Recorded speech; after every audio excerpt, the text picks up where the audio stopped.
পাঁঠার মাংস তো বিভিন্নভাবে রান্না করে খেয়েছেন, তবে আজ আমি একটু অন্যভাবে বানিয়ে শেয়ার করছি। এইভাবে বানালে স্বাদ হবে দ্বিগুণ। এর স্বাদ কিন্তু ভুলতে পারবেন না। এর স্বাদ মুখে লেগে থাকবে। একবার বানিয়ে খাওয়ালে বারবার রিকোয়েস্ট আসবে। এখানে আমি 800 গ্রাম পাঁঠার মাংস নিয়েছি। এবার ম্যারিনেট করে নেব। লবণ দিয়ে দিলাম, দিয়ে দেবো 2 টেবিল চামচ আদা রসুন পেস্ট।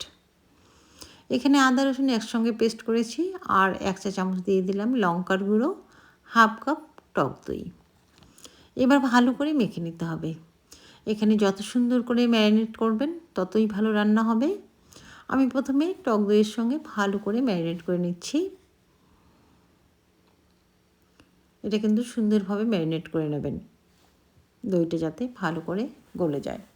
তারপরে ছোটো বাটি 1 বাটি দিয়ে দিলাম পেঁয়াজ বেরেস্তা। এই রান্নায় অবশ্যই পেঁয়াজ বেরেস্তা দেওয়ার চেষ্টা করবেন বা দেবেন।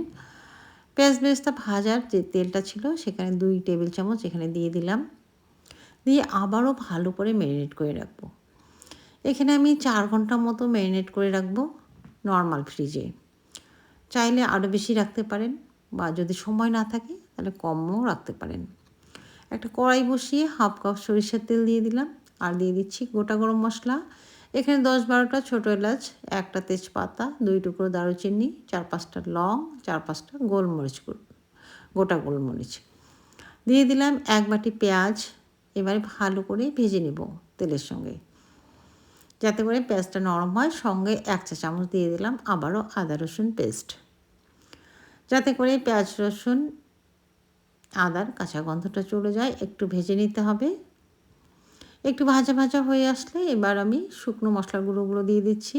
1 চা চামচ হলুদ গুঁড়ো, 1 চা চামচের থেকে একটু বেশি লঙ্কার গুঁড়ো, 1 টেবিল চামচ জিরে গুঁড়ো, 1 টেবিল চামচ ধনিয়া গুঁড়ো।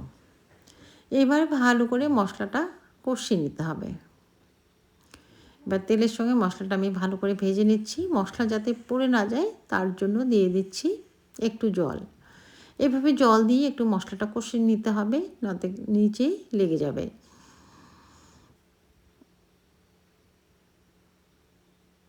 মশলা সবসময় অল্প জল দিয়ে কষিয়ে নেবেন, তাহলে করে কিন্তু নিচে লেগে যাবে না। মশলাটা আমার মোটামুটি কষানো হয়ে গেছে। এবার যে মাংসটা ম্যারিনেট করে রেখেছি সেটা দিয়ে দিলাম। আমি পাক্কা 4 ঘন্টা কিন্তু রেখেছি নর্মাল ফ্রিজে। এতে করে মাংসটা সুন্দরভাবে সফট হয়ে যাবে।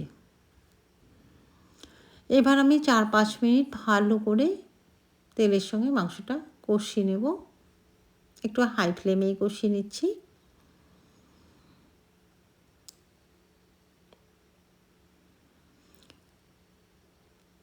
মাংসটা কিন্তু দেখে বুঝতে পারছেন ম্যারিনেট করার জন্যই কিন্তু এতটা সুন্দর হয়ে গেল তাড়াতাড়ি।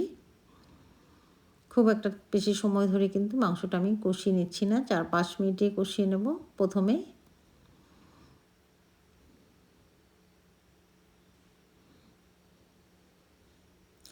তারপর একটা ঢাকনা দিয়ে ঢেকে দেব। আমি একটা ঢাকনা দিয়ে ঢেকে দিচ্ছি। 10 মিনিট কিন্তু স্লো ফ্লেমে রান্না করব। এতে করে মাংস থেকে অনেকটা জল বের হয়ে আসবে। আমি কিন্তু 10 মিনিট পর চলে আসলাম। মাঝখানে কিন্তু নেড়ে চেড়ে দিয়েছি, অনেকটা কিন্তু জল বের হয়ে আসছিল। এতে করে মাংসটা অনেকটাই সেদ্ধ হয়ে গেছে। মাংসের পরিমাণটাও কিন্তু দেখে বুঝতে পারছেন অনেকটা কমে গেছে। এবার আমি নেড়ে চেড়ে সেদ্ধর জন্য জল দিয়ে দিচ্ছি। এখানে কিন্তু গরম জল ইউজ করছি, অবশ্যই গরম জল ইউজ করবেন। নেড়ে চেড়ে আর একটু জল দেব। পর্যাপ্ত পরিমাণ জল দিয়ে আমি ঢেকে দিচ্ছি, যাতে করে মাংস পারফেক্টভাবে সেদ্ধ হয়ে যায়। এবার একটা ঢাকনা দিয়ে ঢেকে দেবো। 30 মিনিট পর্যন্ত আমি রান্না করব। 30 মিনিটের মাঝখানে কিন্তু আমি অনেকবারই নেড়ে দিয়েছি। 30 মিনিট পর ঢাকনাটা খুলে নিলাম। জল কিন্তু একদম শুকিয়ে গেছে। মাংস কিন্তু সুন্দরভাবে সেদ্ধ হয়ে গেছে, আমি চেক করে দেখেছি। এবার মাংসটা কষিয়ে নেওয়ার পালা। এভাবে আস্তে আস্তে কিন্তু কষিয়ে নিতে হবে, যাতে করে মশলাটা সুন্দরভাবে কষানো হয়, উপর থেকে তেলটাও ছেড়ে দেয়। এভাবে কিন্তু মাংস সুন্দরভাবে কষিয়ে নেবেন একটু সময় ধরে। যতক্ষণ না তেলটা ভেসে আসছে ততক্ষণ ধরে কষাতে হবে।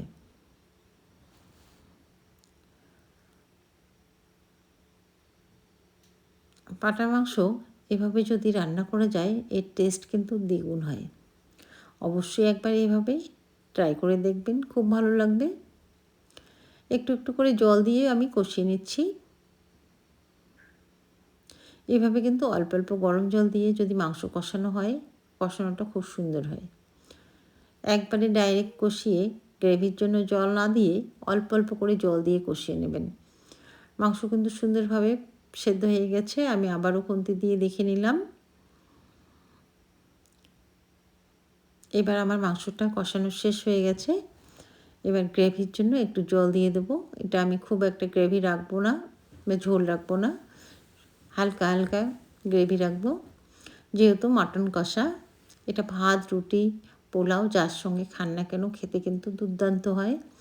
একবার হলেও এভাবে বাড়িতে ট্রাই করে দেখবেন। যে কোনো আত্মীয়স্বজন আসলে বা অনুষ্ঠানে দেখবেন খেতে খুব ভালো লাগবে। আর এর স্বাদ কিন্তু বলতে পারবেন না। যতভাবে মাংস খেয়েছেন একবার এভাবে ট্রাই করবেন, এর স্বাদটা কিন্তু একদমই আলাদা। গ্রেভির জন্য একটু জল দিয়ে দিলাম। জলটা ফুটে আসলে আমি একটু গরম মশলা দিয়ে নামিয়ে নেব। যেহেতু গরম জল দিয়েছি খুব তাড়াতাড়ি এটা কিন্তু ফুটে যাবে। এবারে একটু গরম মশলা দিয়ে দিচ্ছি, গুঁড়ো গরম মশলা। একটু নেড়ে চেড়ে আমি গ্যাসের ফ্লেমটা অফ করে 3-4 মিনিটের জন্য ঢেকে রাখবো। মাংসটা কিন্তু আমার রান্না হয়ে গেছে। দেখে বুঝতে পারছেন এতটুকু জল কিন্তু একদম টেনে যাবে, একদম মাখা মাখা হয়ে যাবে।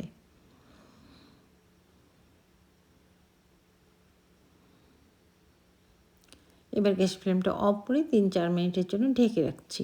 ঢেকে রেখে তারপরে সার্ভ করব। আশা করছি খুব ভালো লাগবে। ভালো লাগলে অবশ্যই একটা লাইক দিয়ে কমেন্ট করে জানাবেন। চ্যানেলে নতুন হলে একটা সাবস্ক্রাইব করার অনুরোধ থাকলো। দেখে কিন্তু বুঝতে পারছেন এটা কতটা টেস্টি হতে পারে। এরকম লাল লাল ঝাল ঝাল মাটন কষা দেখে কার লোভ সামলাতে পারে। এটা যে দেখবে সে কিন্তু খেতে চাইবে। এতটাই সুন্দর দেখতে, যতটা সুন্দর দেখতে খেতে কিন্তু তার থেকে দ্বিগুণ টেস্টি। আজ এ পর্যন্তই, দেখা হবে অন্য একটা রেসিপিতে। ধন্যবাদ।